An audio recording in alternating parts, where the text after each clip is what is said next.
Boa tarde a todos.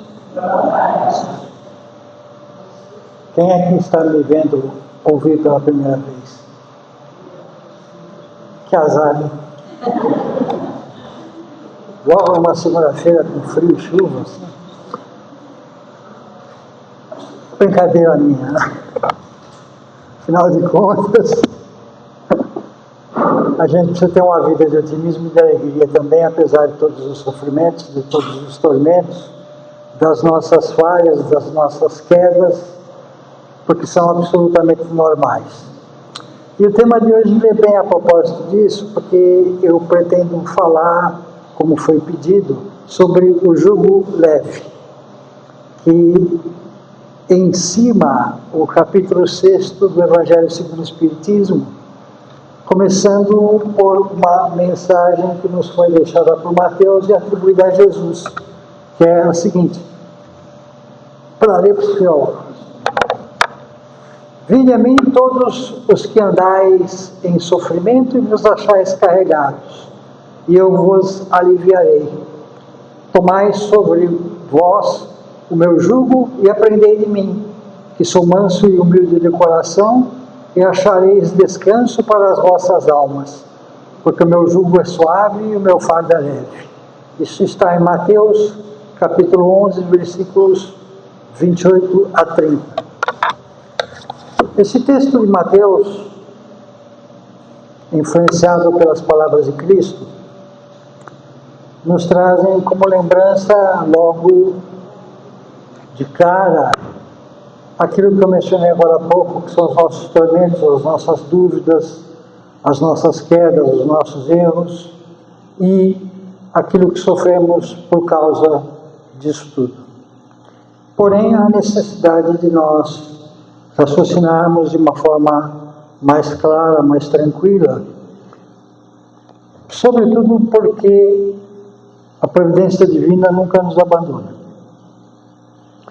Se nós formos pesquisar na Gênesis capítulo 2, item 20, nós vamos verificar que a providência divina é o cuidado que Deus nos dirige, sempre, a todo instante, jamais nos abandonando, concedendo a nós tudo o que precisamos, porém não aquilo que queremos.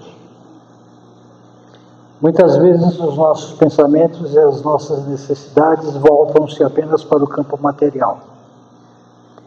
E isto, em verdade, não satisfaz e não realiza os nossos melhores interesses de desenvolvimento moral e espiritual. Todos nós somos criados simples e ignorantes por Deus. Primeiro vivemos nos chamados mundos primitivos, e a partir do instante em que passamos a adquirir livre-arbítrio e consciência, potencializamos a possibilidade de reencarnarmos em outros mundos. No nosso caso, presentemente, no planeta Terra, que é um planeta de provas e expiações, sempre lembrando, com base no capítulo 3 do Evangelho segundo o Espiritismo, que na casa do meu pai há várias moradas. Isso tudo também nos leva a refletir a respeito do seguinte: desde que o homem é homem, desde que nós recebemos realmente os atributos de Deus de inteligência, livre-arbítrio e consciência, nos deparamos com questões e dúvidas de caráter existencial que nos colocam à frente de questões que nos incomodam bastante. Primeira delas: por que estamos aqui? Por que fomos criados? Qual é a nossa missão? Como o próprio texto que eu acabei de ler está a demonstrar, nós temos que prestar atenção mais nas coisas espirituais, ou seja, aquelas que os ladrões não podem roubar e as traças não podem roer, do que propriamente nos importarmos com as nossas dificuldades de caráter material. E aquelas respostas, melhor, aquelas perguntas que eu fiz agora, nós poderíamos resumir as respostas baseando-nos em 3 ordens de filosofia de pensamento. E aí até uma redundância, porque a filosofia é a ciência que estuda o conhecimento. Vem do latim philos, sofia, que é o amigo do conhecimento. Filosoficamente, o homem costuma ter 3 posicionamentos. Um posicionamento que é absolutamente materialista, que não acredita em nada após a morte, e para quem acredita nisso, a vida se resume a uma única passagem. De modo então que pouco faz ser feliz ou infeliz, ter ou não responsabilidade, porque no final das contas, com o advento da morte, tudo acaba, tudo se encerra. Não haveria então qualquer tipo de consequência. Os materialistas, inclusive, costumam negar a existência de Deus. E o fazem acusando a própria origem do universo como um grande acaso. De algumas décadas para cá, desenvolveu-se uma ideia defendida por essas pessoas, no sentido de que o universo se originou de uma grande explosão, um tal de Big Bang. Só que, quando se pergunta a essas pessoas, a esses ateus, o que ocasionou essa grande explosão, eles não têm capacidade, não têm condição, nem sabedoria para responderem. E essa própria pergunta, ou melhor, a afirmação que eles fazem de que o universo foi originado de um acaso, traz uma contradição enorme, porque nega uma das principais leis que regem o universo. Não há efeito sem causa. Tudo o que nós percebemos, tudo o que nós sabemos, tudo o que somos levados a conhecer, tem uma causa. Os efeitos nós podemos sentir como sentimos efetivamente. Mas nós temos condição de saber a causa. Para estes, eles não sabem. Porque a pergunta que se faz logo de princípio é a seguinte: mas o que causou essa grande explosão? Se nada havia antes, se nada existia antes, o que ocasionou essa grande explosão? E as pessoas não sabem responder. Não têm respostas plausíveis. Uma outra corrente já mais avançada, que acredita na existência da alma e, portanto, em algo posterior à morte, é a chamada corrente espiritualista. Uma corrente segundo a qual há, além do componente físico, carnal, material do homem, algo dentro de si que o anima, que o move, que faz com que ele tenha desejos, anseios, sofrimentos, esperanças, medos, a que nós chamamos de alma. Tanto que em italiano, anima ou anima é alma. E daí vem o verbo animar. Só que essas pessoas, apesar de acreditarem na existência da alma e acreditarem em Deus, por consequência lógica, eles não acreditam na existência de um mundo espiritual, nem na comunicação entre o mundo espiritual e o mundo carnal, e muito menos ainda na ressurreição, ou para nós o que é mais adequado, falar-se em reencarnação. Para algumas religiões, notadamente as de caráter evangélico, quando a pessoa morre, quando ela desaparece fisicamente, a sua alma descansa até o dia do julgamento final. Todos nós já ouvimos falar a respeito disso. Só que esse julgamento final, na verdade, é feito por nós mesmos. Não há uma grande cena de julgamento, nós vamos comparecer perante um júri, ou muito menos perante a presença de Deus para sermos julgados. O que nos julgará, na verdade, será a nossa própria consciência. A nossa consciência vai ser o nosso acusador e o nosso julgador. E mais,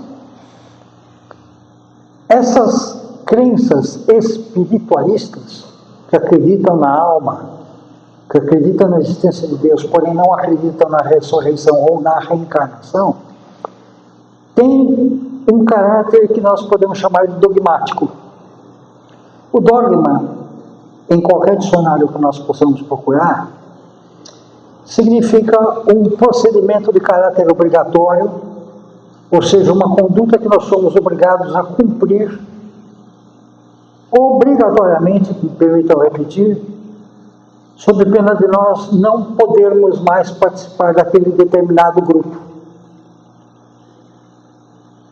E o que caracteriza uma igreja ou uma religião dogmática? A existência de clero, a existência de templos, de vestimentas, de rituais que são cumpridos. Rituais, templos, clero, que muitas vezes nós não entendemos. Por quê? Porque uma das características do dogma é a de que ele deve ser seguido sem discussão, sem formação, portanto, de uma massa crítica que nós possamos fazer com relação àquilo que nos é imposto. Nós não podemos discutir o dogma, nós temos duas opções apenas: ou cumprimos, observamos, ou caímos fora, ou saímos daquele grupo. O que muitas vezes traz constrangimento para a pessoa, porque se a pessoa gosta daquele grupo e dele faz parte de pessoas que lhe são muito chegadas, como parentes, por exemplo, a pessoa vai se sentir constrangida de discutir o dogma, de desafiá-lo, porque não quer deixar de fazer parte daquele grupo, sabendo que se não cumprir, se não obedecer, ele será gentilmente convidado a não comparecer mais naquele grupo. E isso, graças a Deus, que acontece agora, né? Porque há 5 séculos atrás, na Europa, se nós desafiássemos, por exemplo, o dogma da Igreja Católica Apostólica Romana, poderíamos ir parar na fogueira. Então, hoje a consequência é só essa, a exclusão do grupo. Mas isso traz constrangimento, traz sofrimento para as pessoas. E, por fim, há uma corrente espírita. E essa corrente espírita deve, inclusive, o seu nome ao próprio Allan Kardec.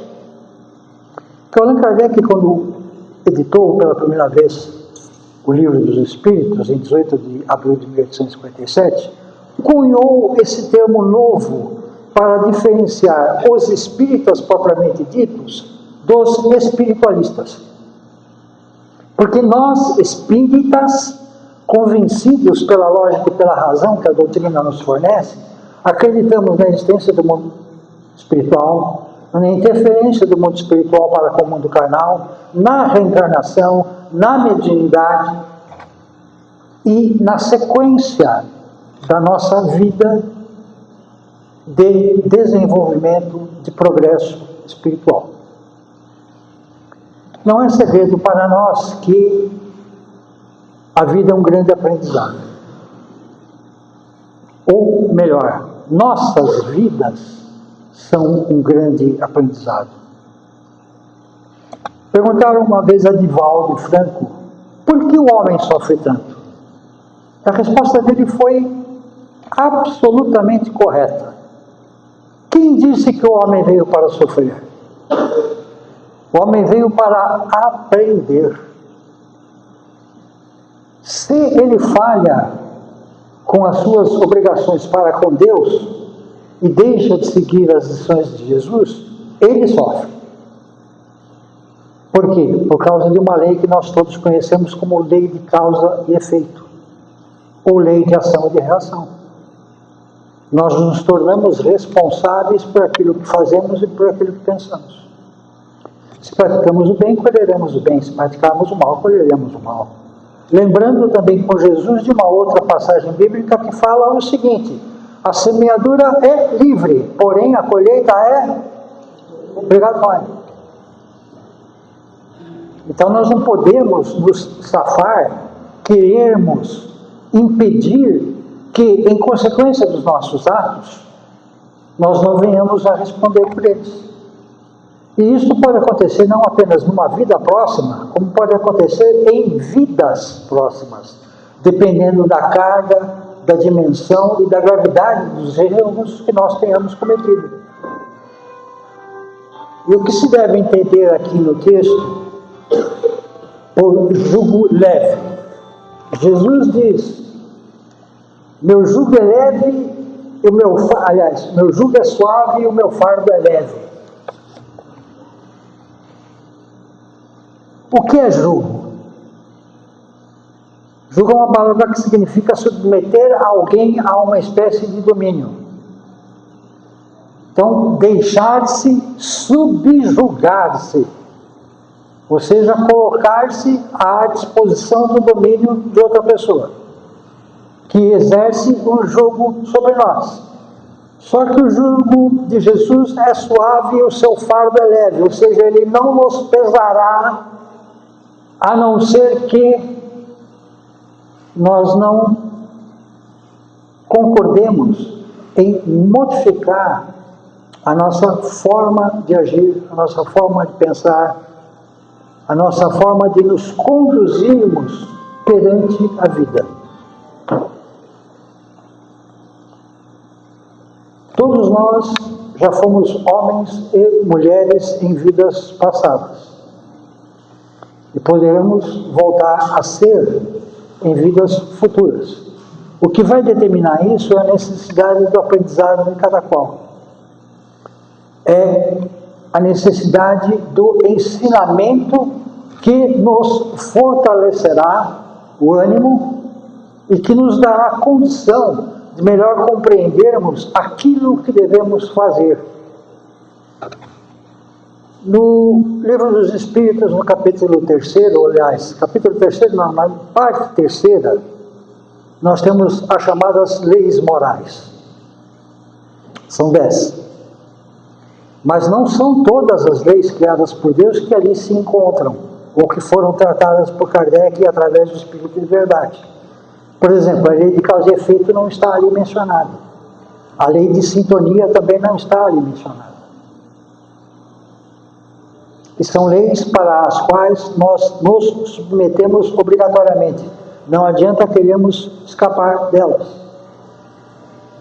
E por serem leis perfeitas, já que criadas por Deus, tornam-se inalteráveis. Elas não precisam de modificação, porque derivam da própria perfeição absoluta de Deus. E qual é a maior lei que Deus nos impõe? A lei de amor. E um amor que nós vamos traduzir, segundo os ensinamentos de Jesus, por 3 regras principais: amar a Deus acima de todas as coisas, ao próximo como a nós mesmos, fora da caridade não há salvação. Então, quando Cristo diz que o jugo é suave e o fardo é leve, Ele não quer nada mais, nada menos que venhamos a seguir o seu exemplo de caridade e de amor incondicional. Somente isso. Não nos pesa nada e nem nos violenta em termos de subjugação. Quando nós conscientemente nos entregamos ao jugo de Jesus, colocando-nos na situação de vivenciarmos realmente o amor a Deus, ao próximo, utilizando-nos da caridade, nós vamos nos tornar leves e nós vamos nos considerar como mansos e pacíficos. E vamos lembrar o que Cristo nos ensinou no Sermão do Monte: Bem-aventurados os mansos e pacíficos, porque herdarão o reino de Deus.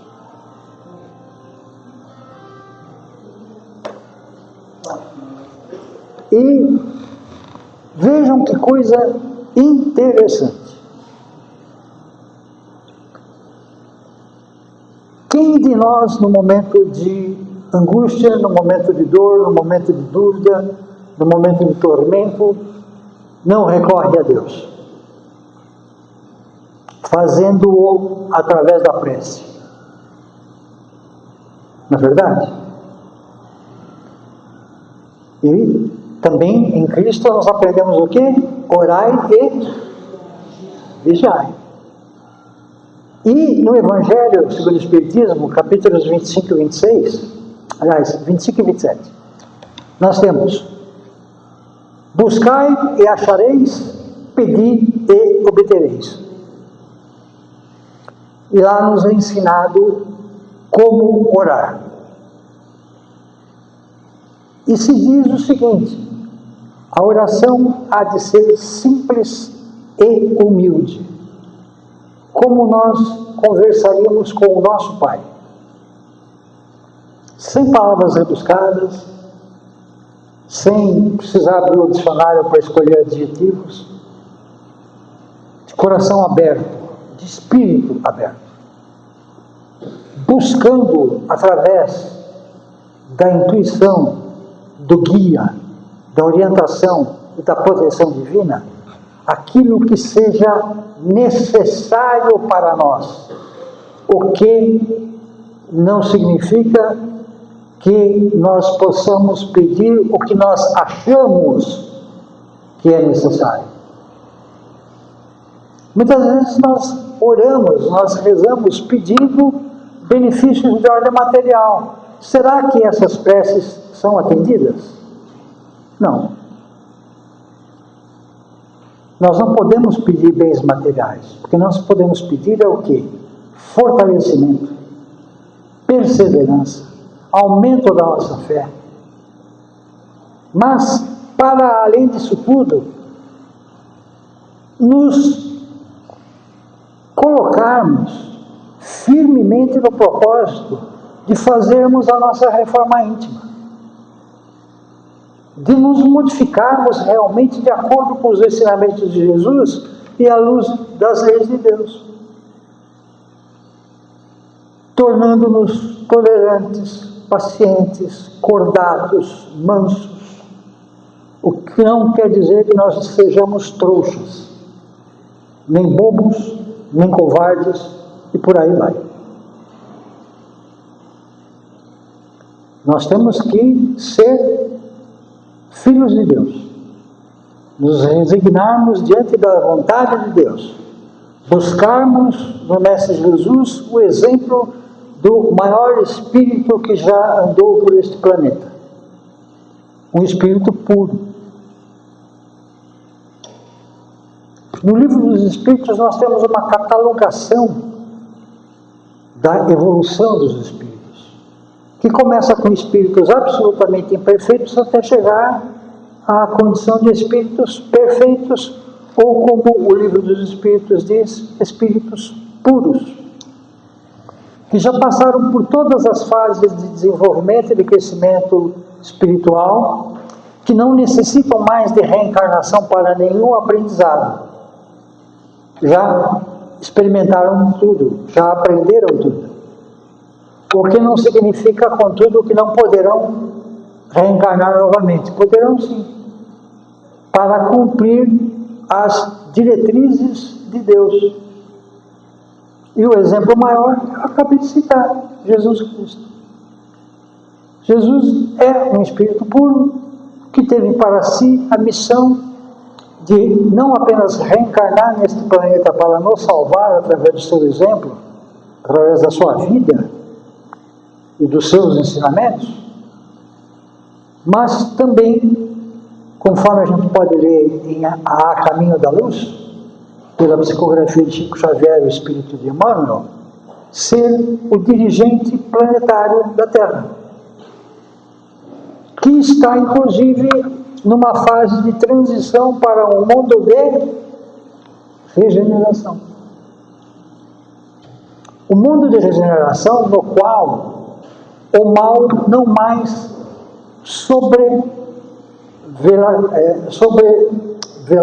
oh meu Deus do céu, se sobreporá, melhor dizendo, ao bem. Vai acontecer ao contrário. O bem se sobreporá ao mal. Porém, o bem ainda existirá. Nós não estaremos isentos de reencarnar. Só que nós estaremos num mundo em que os países já não lutarão mais por poder ou por riqueza de ordem material, em que os pobres serão ajudados pelos mais ricos, em que muitas doenças serão erradicadas, e em que a humanidade finalmente poderá recorrer ao Espiritismo dentro até de uma nova visão que completa aquilo que nos foi ensinado já há muito tempo. E eu digo isso com relação ao seguinte: muitas vezes nós ouvimos e lemos que o Espiritismo descansa as suas bases sob um tríplice pilar, ou sobre um tríplice pilar: filosofia, ciência e religião. Curioso notar, todavia, que Kardec não aceitava pura e simplesmente a ideia do Espiritismo como uma religião. Em partes. O que eu quero dizer a respeito? Kardec não acreditava no Espiritismo como uma religião tipo dogmática, com existência de clero, templos, ritualísticas, vestimentos. Mas ele também não podia deixar de entender que era uma forma de ligação entre a criatura e o seu Criador. Então, até um certo ponto, religião sim. Filosofia. Filosofia como ciência do conhecimento passa por uma série de desenvolvimentos e de raciocínios de ordem lógica e racional que muitas vezes acabam por negar a existência de coisas que são óbvias. A filosofia contemporânea, por exemplo, ela se esgotou, a ponto de recorrer a escolas filosóficas que já ficaram muito tempo atrás do passado, porque pura e simplesmente o homem não consegue imaginar mais alguma coisa em termos de desdobramento racional. Ciência. Ciência e religião deveriam caminhar juntas, nunca separadas. Albert Einstein dizia que a religião sem a ciência é cega e a ciência sem a religião é manca. E por quê? Porque ambas cuidam de campos diversos. Enquanto a religião cuida das coisas imateriais, das coisas ligadas ao aspecto moral, a ciência cuida das coisas sob o ponto de vista material. E por mais que uma e outra possam estar desenvolvidas, possam estar estatuídas em bases mais firmes, elas não podem se negar, elas não podem se antagonizar, elas não podem se colocar umas contra a outra, porque isso seria um desserviço ao próprio homem. Há um escritor já desencarnado chamado Zalmino Zimmermann, que escreveu um livro de nome Espiritismo Século XXI. E ele propõe, através de um estudo, de um levantamento muito preciso, muito bem elaborado e detalhado, sobre o desenvolvimento da filosofia, da ciência e da religião no planeta Terra, que o Espiritismo realmente não possa ser isoladamente comparado ou associado a uma ideia de filosofia, de religião ou de ciência.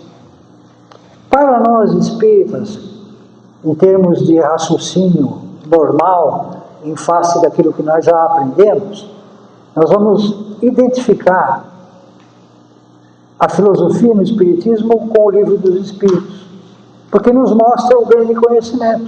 O que é Deus, o que é o universo, por que foi formado, o que são os espíritos, qual é o nosso destino, qual é a nossa missão, como é que isso acontece.